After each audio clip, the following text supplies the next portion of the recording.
Tonight, Marching for Lives, a resounding demand for action against weapons of murder.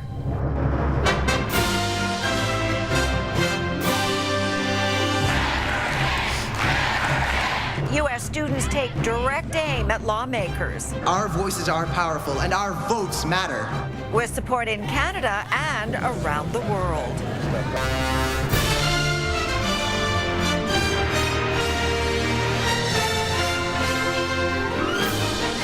CTV National News with Sandy Ronaldo. Good evening. We begin tonight at the end of a truly historic day in American politics where students became leaders, inspiring people around the world to take a stand against gun violence. The massive crowds exceeded expectations at most of the 800 marches around the world today, including here in Canada. All in response to the mass shooting at a Florida high school last month where 17 people were killed. Young protesters and the adults who support them called for gun reform, including tighter restrictions and a ban on assault rifles. The biggest rally was in Washington, D.C., where at least 500,000 people protested, a crowd so big it could be seen from space. And CTV's Washington Bureau Chief Joy Malbon, who was in that crowd, kicks off our coverage tonight. MSC strong! They call themselves the school shooting generation who learned to duck before learning to read, descending on the nation's capital, filling the streets with one very loud message: enough is enough. Welcome to the revolution. Led to action by survivors of last month's Parkland, Florida school shooting that took the lives of 17 students, these are teenage rebels with a cause. 6 minutes and 20 seconds with an AR-15, and my friend Carmen would never complain to me about piano practice. Emma Gonzalez standing silent for 6 long minutes, the time it took the gunman to kill. Fight for your lives before it's someone else's job.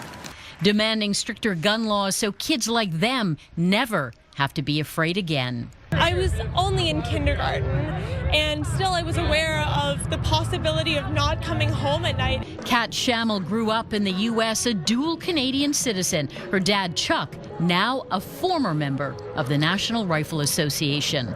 Leaving it to this younger generation who are taking fear and grief and turning it into political action. Please raise your hand if you have been affected by gun violence. There's power in those hands and the sheer number of people here. We're from Ottawa. I'm here with my daughter, Audrey. I guess when I saw the news, all I could think that it could have been my daughter. One of the youngest voices, Martin Luther King's 9-year-old granddaughter. I have a dream that enough is enough. The students here say that if the gun laws don't change, they'll change the politicians. They may not be able to vote now, but they soon will be. You're gonna vote! You're gonna vote! You're gonna vote! Using their power at the ballot box, kids who should be planning proms on a mission to force politicians to act. There is no tightening of the background checks. We will vote them out. I wanna hear you say Jennifer Hudson, who lost family to gun violence, leading the crowd in a chorus of "We want change." It's a powerful message. Even with a massive crowd outside his house today, the president was in Florida and did not weigh in. Sandy? So, Joy, you were there in the middle of the marchers today. Is it your sense that this is indeed a movement? You know, it's hard not to be cynical when nothing happened after first graders were massacred after Sandy Hook, but this sure looked like a movement today. They're passionate, organized, well-funded, money from Hollywood celebrities, and they say this is just the beginning. They're planning another school walkout on April 20th for the anniversary of the Columbine shooting, and even when this drops off the front pages, they say they'll use social media to keep the issue alive. Sandy? All right, Joy, thank you. Well, the National Rifle Association dismissed the students marching today, saying they've been manipulated by Hollywood elites. It's another example of adults hijacking a movement that perhaps isn't theirs. This is what they've always done. And while Donald Trump didn't tweet about the marches, Barack and Michelle Obama wrote a personal letter to the student leaders, calling them inspiring, saying, "You've helped awaken the conscience of the nation and challenged decision makers to make the safety of our children the country's top priority." Outside of D.C., one of the biggest rallies was in New York, where celebrity supporter Paul McCartney paid tribute to John Lennon. One of my best friends was killed in gun violence right around here, so it's important to me. But it was the young survivors who led one of the most poignant marches in Parkland, Florida, where they gathered near the school where the massacre took place. Now, thousands of Canadians also marched against gun violence today in more than a dozen cities and towns across the country. CTV senior political correspondent Glenn McGregor has that story. It was mostly young people adding their voices for calls to action on both sides of the border. They're saying that we're too young, that let the adults in the room manage this. Well, when the adults can't get anything done, I think it's our turn to take the lead. Some teenagers, some younger, turned out to express sympathy for Parkland, but also concern about the safety of their own schools. You have to go to a school or some sort of institution and you don't feel safe in it. What's the point of going there? And some targeting the powerful U.S. gun lobby group not active in Canada. Hey, ho, ho. NRA's got to go. Most of the students rallying in Montreal weren't even born at the time of the École Polytechnique massacre, Canada's worst school shooting. Today, they marched from Dawson College, where an 18-year-old woman was killed in a 2006 shooting, to the U.S. consulate. We think if it's a worldwide movement, there's going to be more pressure for action to be taken. In Vancouver, a particularly personal connection to the Florida school shooting that triggered today's marches. A former student from Stoneman Douglas High School who knew the football coach killed trying to save his students. That part really shook me to the core, just knowing that he put his life on the line to help protect those kids. The rallies come as the Liberal government last week tabled new requirements for more comprehensive background checks for those applying for gun licenses. A sensible, practical package that advances public safety. On the other side of the politically charged debate, there was a strong showing today by firearms advocates at a gun show who say Canada's laws are already stricter than the U.S. Problem is, in the United States, the regulatory system couldn't be more different than it is in Canada. They don't have licensing. We have licensing. Parliament will debate the new gun control bill in coming weeks, with the Conservatives already saying it will do nothing to stop the kind of school shootings that led to today's marches. Sandy. All right, Glenn, thank you for this. Tonight, the march against American gun violence. The protest in Washington. Kids need to be safe and enough is enough. And the survivors of school shootings. Our prom dates became pallbearers. As the gun lobby group ramps up advertising. Global National with Robin Gill. Good evening and thank you for joining us. The message is loud and clear. In cities across the United States, crowds called on U.S. lawmakers to change the nation's gun control laws. It's a movement organized by the students who survived last month's school shooting in Parkland, Florida. These students have become a force to be reckoned with, traveling to Washington, D.C., along with tens of thousands of others to turn the tragedy into a cause. One of the loudest voices from that school is survivor Emma Gonzalez. But today she turned to the power of silence.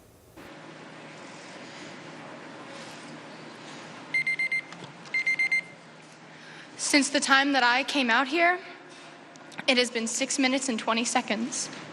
The shooter has ceased shooting and will soon abandon his rifle, blend in with the students as they escape, and walk free for an hour before arrest. Fight for your lives before it's someone else's job.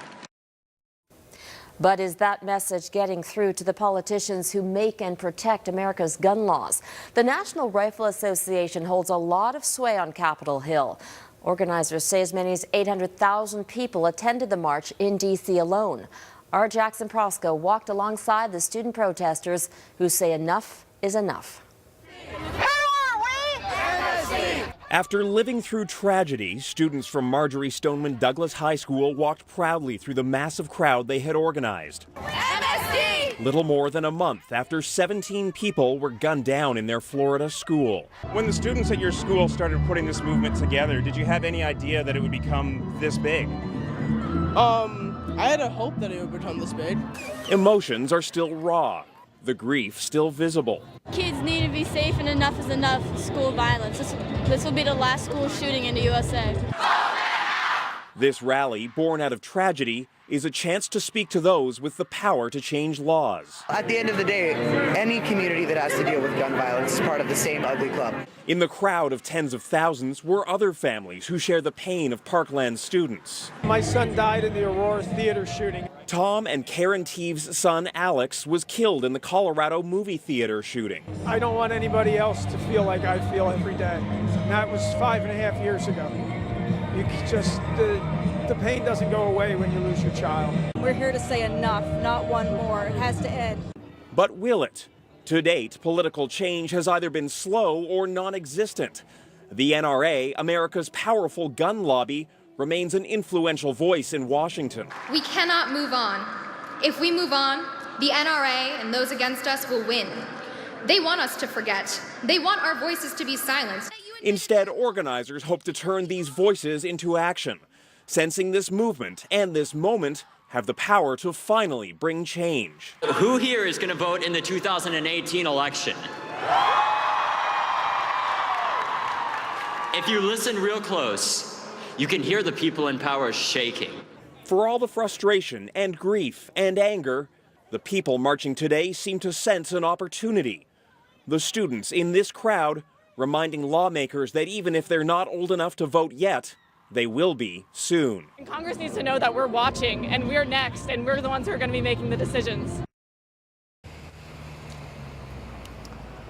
And there's a major push today to turn those words into some real political action, with a heavy push to register as many first-time voters as possible. And those who are on the cusp of legal voting age are being encouraged to stay politically active on this issue. Robin? Jackson, what is the reality of support in America for gun control or reform?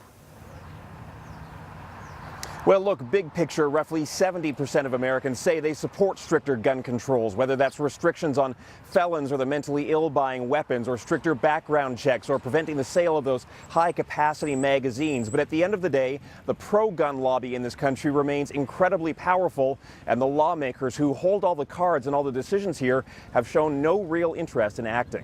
Robin? Jackson Prosco in Washington. Thanks, Jackson.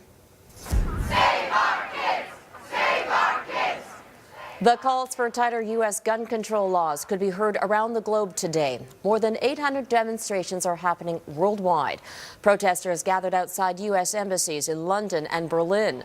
The demand for change also heard under the Eiffel Tower in Paris. And guns aren't just America's problem. Hundreds took part in demonstrations in Canada, a growing momentum calling for change. And among them, those who know firsthand what it's like to experience loss from gun violence. Here's Alison Vushnik. We're citizens, not targets! They marched and rallied in support of the Parkland, Florida students. But it's also personal. Never again! In the crowds across the country, No justice, no peace, until the guns are off the street! Canadians who have lost loved ones to gun violence at home. So all these mothers don't have to be crying every night because their sons are dead. So to those of you who say it's too soon, I say we're too late. United by grief, at the Toronto rally, this Parkland survivor, a student in her senior year. My friend was shot 4 times. Our prom dates became pallbearers. She was there that day, witness to the mass shooting. These assault rifles do not belong on the streets of the everyday world. They do not belong in my high school. To those of you who say we're too young, if we are old enough to be shot at, we are old enough to have a voice. It's been a tough road. Joan Howard's son, Kempton, was an innocent youth worker in Toronto, shot and killed in 2003. He was 24. We have gun problem here too, you know, because for the year, look how much shooting we have on innocent people. You know, innocent people just losing their life to guns. It's about more than grief. It's also about change. The students of Parkland calling for gun control, changing the conversation in just 6 weeks since the high school shooting. Now joined by Canadians who also want reform in the U.S. and at home. I know a lot of people look at it and be like, oh, that's an American problem, but it's not. And you want to make sure that this doesn't happen to your kids too, that this doesn't happen in Canada. Alison Vushnik, Global News, Toronto. The NRA, America's powerful gun lobby, contributes tens of millions of dollars to elect gun-friendly political candidates. And today, the National Rifle Association is pouring money into digital advertising. Pathmatics, a research company, found the NRA spent more than 6 times as much on digital ads than it did weeks before the school shooting in Florida. On average, it spends a little more than $11,000 a day. But after the shooting, that jumped to more than $47,000. The ads targeted social media sites, including YouTube videos for kids.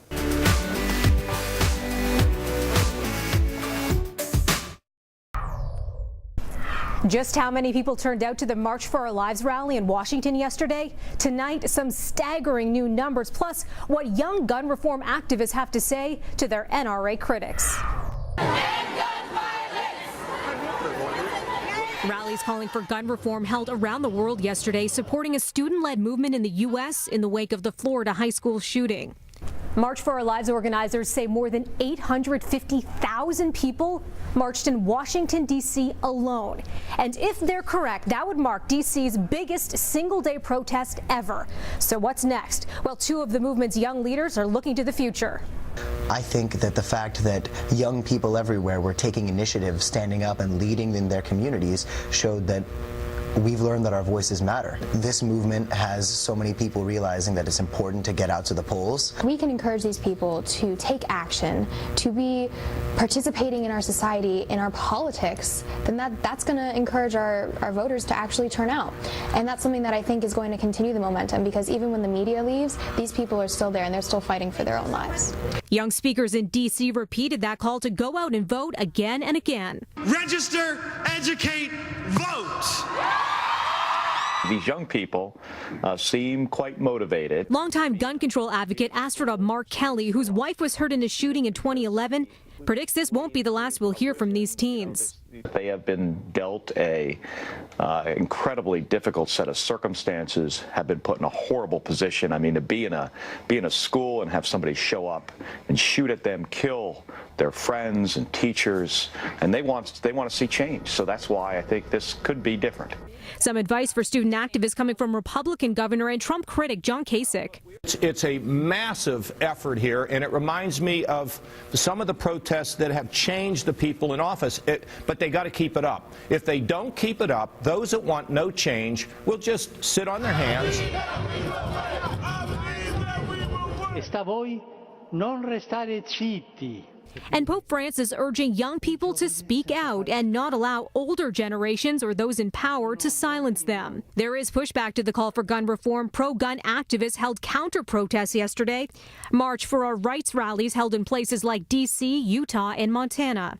And the National Rifle Association challenging the gun reform movement, with NRA TV hosts referencing a recent school shooting in Maryland that saw an armed officer confront the shooter. To all the kids from Parkland getting ready to use your First Amendment to attack everyone else's Second Amendment at your march on Saturday, I wish a hero like Blaine had been at Marjorie Douglas High School last month, because your classmates would still be alive and no one would know your names. On Fox News this morning, a Parkland student who survived the Valentine's Day shooting reacting. What about the implication when he says nobody would know your name, that this is an ego trip? You'll notice they can't attack our argument. So they're attacking us personally. The fact that they're saying that all we want out of this is for people to know our names, they have no idea how much each of us would give for it to be February 13th again. You're watching Global Toronto. This is Global News at 6. Turning to other news, they marched in the hundreds of thousands across the U.S. and Canada, raising their voices over gun violence. Now, right here, we refuse to live in fear. March for Our Lives rallies were held in around 800 sites around the world on Saturday. The student-led protests were asking for stricter gun laws in the wake of last month's deadly high school shooting in Parkland, Florida. But will these demonstrations produce any actual change? Well, that depends on which side of the aisle you ask. I think this time it's going to be different. I think their demand for sensible gun control, I think we can actually get it done. I appreciate the fact that they have the right to peacefully protest, but every citizen, as long as they are law-abiding, also has the right to exercise their Second Amendment rights. Well, joining me to discuss this further is Danielle Stampley with Democrats Abroad. Now, Danielle, Democrats Abroad marched in both the Toronto and Washington events that happened. The slogan being "Protect kids, not guns." You're an American citizen living here in Canada as a permanent resident. Why did you decide to take part in the Toronto March? Well, for me, it was pretty easy decision. You know, as a human being and an American, I feel that it's my responsibility, especially actually as an adult who can vote, to stand with these kids who are showing such leadership right now, and to basically acknowledge what they're doing, and to make them know that we see them. And their reach is far. Mm-hmm. You being both an American and permanent resident here in Canada, having grown up in Missouri, taking a look at sort of both sides of the coin, you know, Canada just announced new policies and regulations with regards to licensed gun owners. Do you think the U.S. should taking a page from Canada's book on this? I certainly think that there is a lot around the world that the United States could be looking at in terms of developing more sensible gun control laws, and Canada certainly is a good place to start. For, you know, it's not too far in terms of geography, but it's also culturally quite similar, and there's a real tradition here of hunting and outdoorsmanship. What do you think happens from here? Will these marches make a difference? Where do we need to go from here to go beyond the conversation, but now for action to happen? You know, it's easy actually. These kids have been saying it now for weeks, and we're echoing it here. We need to vote. The midterms are coming up in November, and you know what I do with votefromabroad.org is I make it known that you can vote. If you're an American citizen living outside of the United States, you can vote, and that's how we use our voices against these strong corporate interests that have for so long dominated this conversation about gun control. Are you feeling optimistic? I am. These kids are very inspiring. All right. Well, Danielle, we're of course going to be continuing to follow this very, very closely. We appreciate you taking the time to come and to talk to us today. Thank you.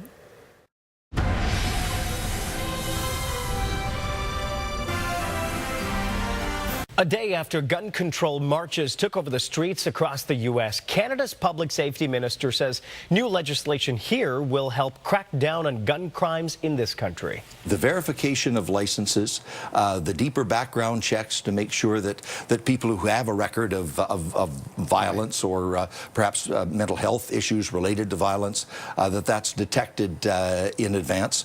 Having the commercial records not accessible to government. Government can't get those records, but the police can with the appropriate authorization and warrants. That will help them trace gun crimes or guns that are involved in crimes. The new legislation was tabled in Ottawa on Tuesday, but the Trudeau government has made a point of clarifying that they are not reviving the long gun registry. And with firearm safety on the public's mind, a sheriff's office in California hosted a gun buyback event, and there was no shortage of takers. For a couple of years, there was like over 26 home invasion robberies, and these robberies, they would end up like stealing people's guns, and some of them police officers too. So they break into their safe or steal a whole safe, and then they end up with like a load of guns. So I didn't want to be a statistic. The line of gun owners stretched around the parking lot as they waited to trade their weapons for cash. The Santa Cruz Sheriff's Department said they were shocked by the turnout and spent over $40,000 in exchange for the firearms.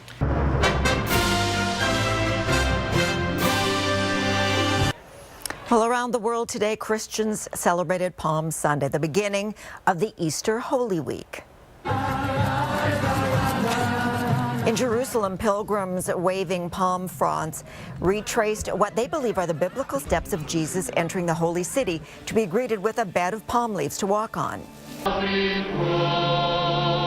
And at the Vatican, Pope Francis greeted the faithful with a call to young people on this World Youth Day to speak up and let their voices be heard. His appeal comes one day after the March to Save Our Lives, the global event against gun violence, now considered to be the largest youth-led protest since the Vietnam War.